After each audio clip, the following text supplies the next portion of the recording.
Hey, what's up? My name is Felix. Hey, what's up, everybody? My name is Sage. Hello, my dear subjects. It's your Queen Jasmine Rice La Beja from the Real House of La Beja here in New York City, and we're here to talk about sex positivity, safe sex, ending the stigma, and P to the R to the E to the P. You can have a prep with me.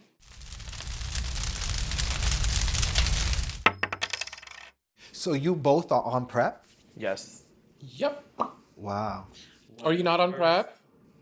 No, I'm not. But Girl. Sage, why are you not on prep? my reasoning for choosing not to is just that I'm not that sexually active. My sexual instances are few and far between. And when they do happen, they're usually with a person that I've established a rapport with that, it's going to happen totally protected. That's how I feel safe. Most of the time, at least now in my life, I've had sexual contact with partners who we've gotten tested before. For me, it's kind of like, and I'm not sitting here saying that I'm the saint of it all and I do all kinds of things correctly, baby.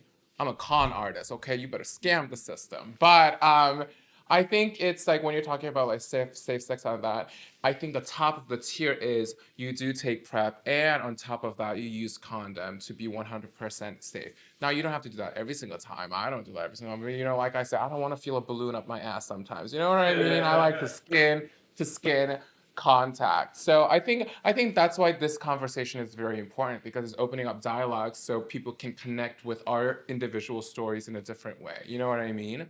So Sage, you should get on it. I know, no, look, I hear you, sister, and for real, I have no stigma with getting on it, but also, I recognize the fact that there's a stigma in being on it, and also there's a little stigma on not being on it too. Absolutely. People Is look there a at it. stigma of being on prep? Yeah. Oh Oh, yeah. what's the The stigma? girls think that because you're on prep, that means you just want to get like raw dogs 24/7, I or mean- you're a slut. I mean, it's to the point that now it's a status on many dating apps. It's just like, you go and it's a drop down menu on prep, off prep. And, people see that and it's just like automatically be like, okay, we know what's going on there.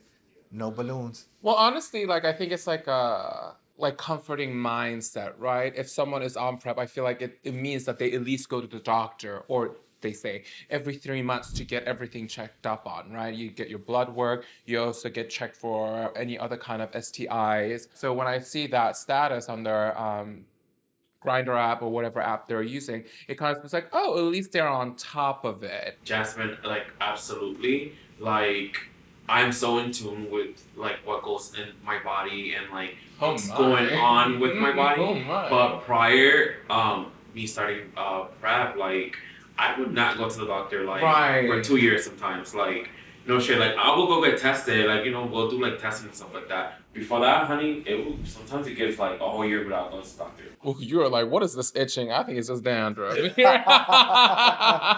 I mean, there's another thing at play here too, when it comes to insinuations, and sometimes there's a sort of an ignorance that makes you think, oh, this person is probably a bottom. The You bottom know? shaming of it Yeah. all. Yeah. Yeah. Never gotten that one.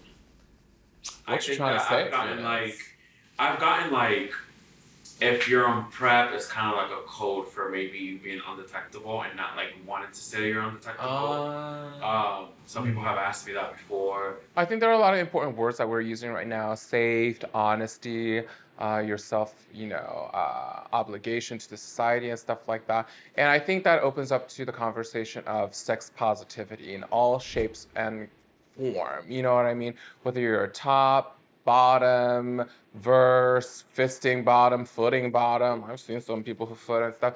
And just talking about sex positivity in general. And we talked on how people just kind of do a little brush stroke on people, whoever is taking prep, you're going to be a bottom, or you're going to be I don't know if I'm allowed to say this on camera, but like be a cum dump or something like that. And I think sex shaming is kind of, it actually does so much like negative to the whole conversation about actually enjoying sex and doing what makes you happy and stuff like that. I'm a very sex positive person. I love sensual, touching body contact, and I love feeling validated, honey. Validate me. Tell me I look sexy and gorgeous, and you can't get enough of this rice.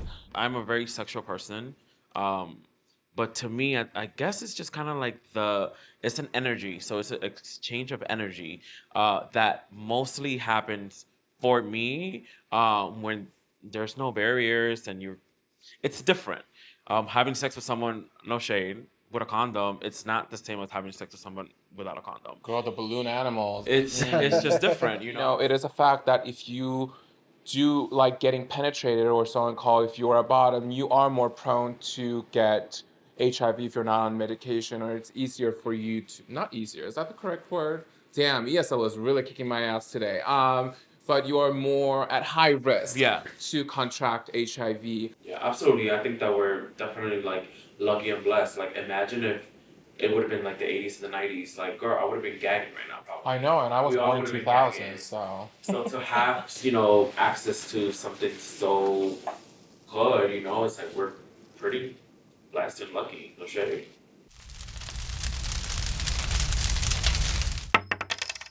Well, my dear subjects, I hope this conversation was beneficial for you. Thank you so much for having me. Again, I am your queen, Jasmine Rice, La Beja from the